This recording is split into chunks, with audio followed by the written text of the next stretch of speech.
कल्पना कीजिए, आप आसमान में हैं, बादलों के ऊपर, जहां सब कुछ हल्का लगता है, जैसे जिंदगी का कोई वजन ही नहीं।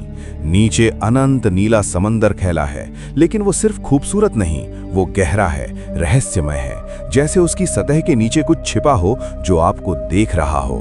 छोटा सा प्राइवेट प्लेन हवा को चीरते हुए आगे बढ़ रहा है और उसके अंदर बैठे 10 दोस्त अपनी दुनिया में खोए हुए हैं।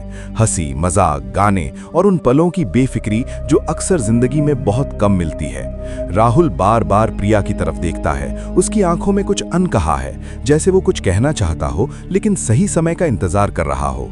अर्जुन पीछे बैठकर जोर जोर से हंस रहा है। नेहा उसे चिढ़ा रही है। अंजलि कैमरे में हर पल कैद कर रही है और विक्रम खिड़की से बाहर देख रहा है। उसकी नजरें समंदर पर टिकी हैं, जैसे उसे उस गहराई में कुछ अजीब सा महसूस हो रहा हो।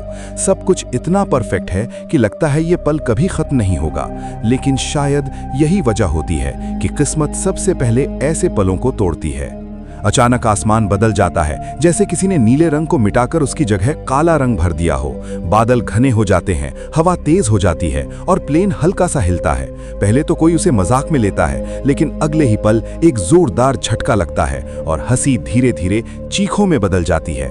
पायलट की आवाज आती है, होल्ड ऑन। लेकिन अब वो सिर्फ एक आवाज रह जाती है, क्योंकि प्लेन अब कंट्रोल में नहीं है। हवा इतनी तेज हो चुकी है कि प्लेन किसी खिलौने की तरह इधर उधर उछल रहा है। सीट बेल्ट शरीर को कसकर पकड़ लेती है।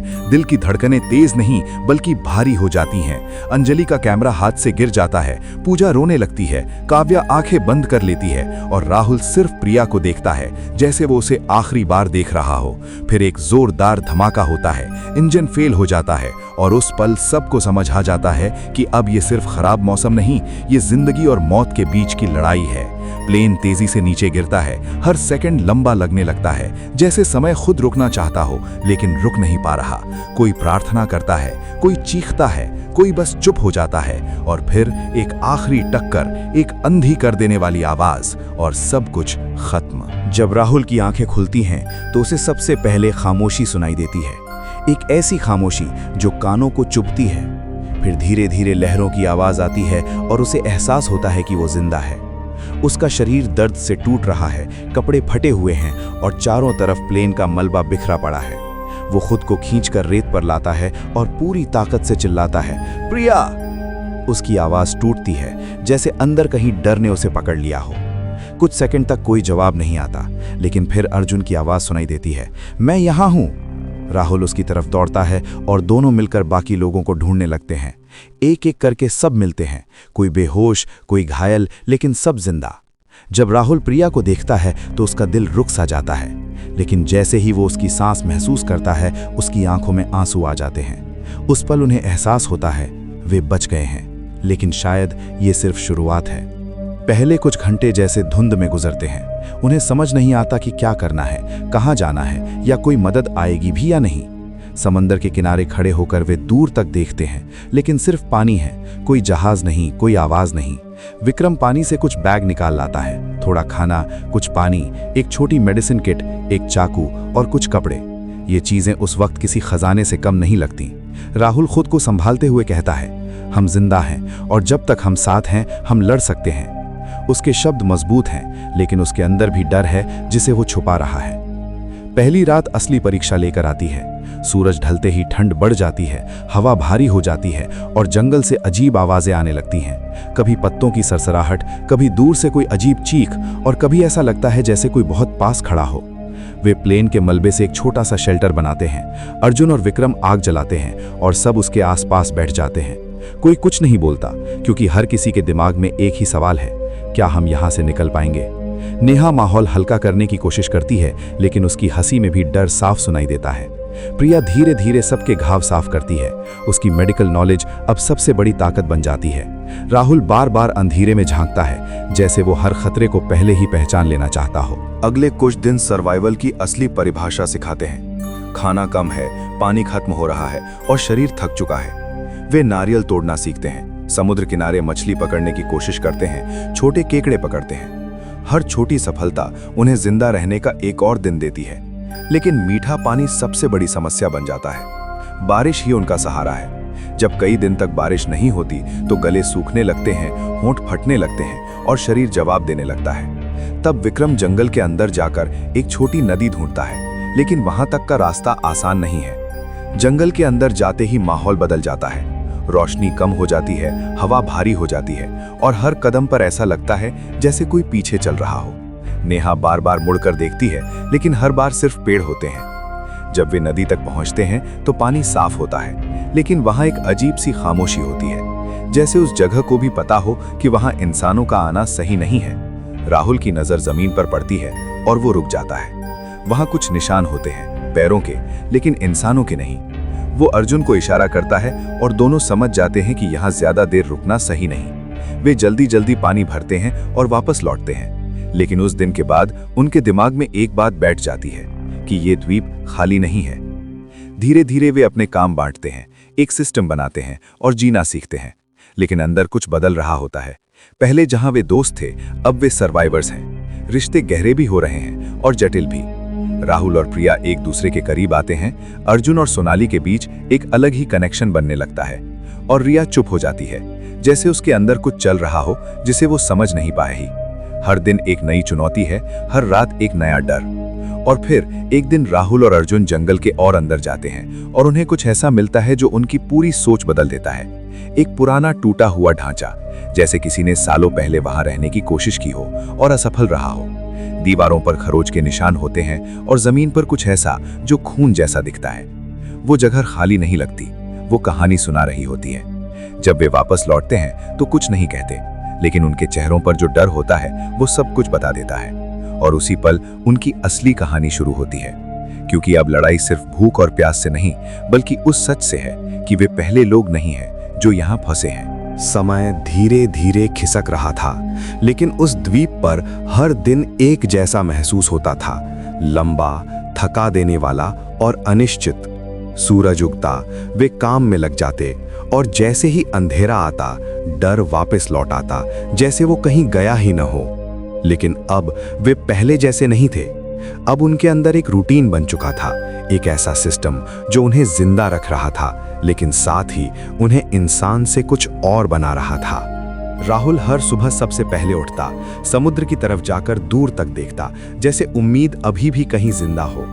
अर्जुन जंगल में जाता, शिकार की तलाश में। उसकी चाल अब पहले से ज्यादा सतर्क हो गई थी, जैसे हर आवाज को पहचानने की आदत हो गई हो।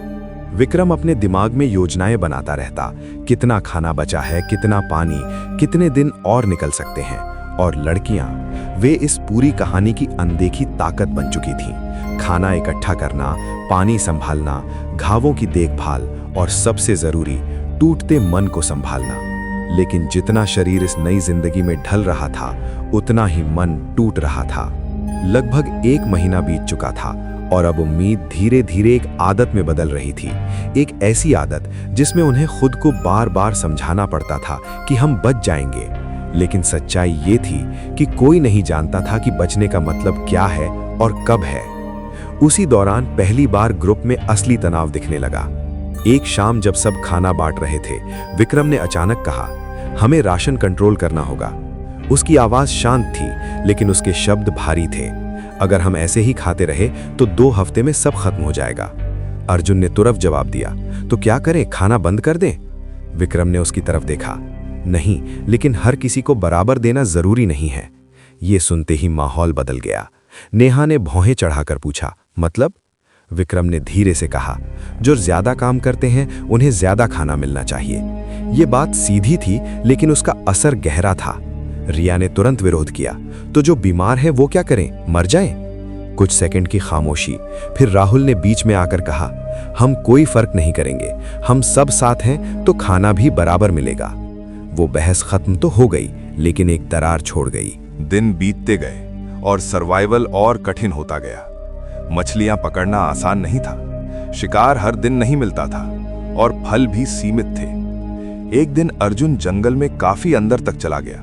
वो एक बड़े जानवर के निशान देख चुका था, शायद जंगली सुअर। उसका पीछा करते करते वो इतना अंदर चला गया कि रास्ता भूल गया। कुछ देर के लिए वो रुक गया, चारों तरफ देखा और तभी उसे एहसास हुआ, जंगल पूरी तरह शांत है। कोई आवाज नहीं, ना पक्षी, ना हवा, ना पत्तों की सरसराहट, जैसे पूरा जंगल सांस रोककर उसे देख रहा हो।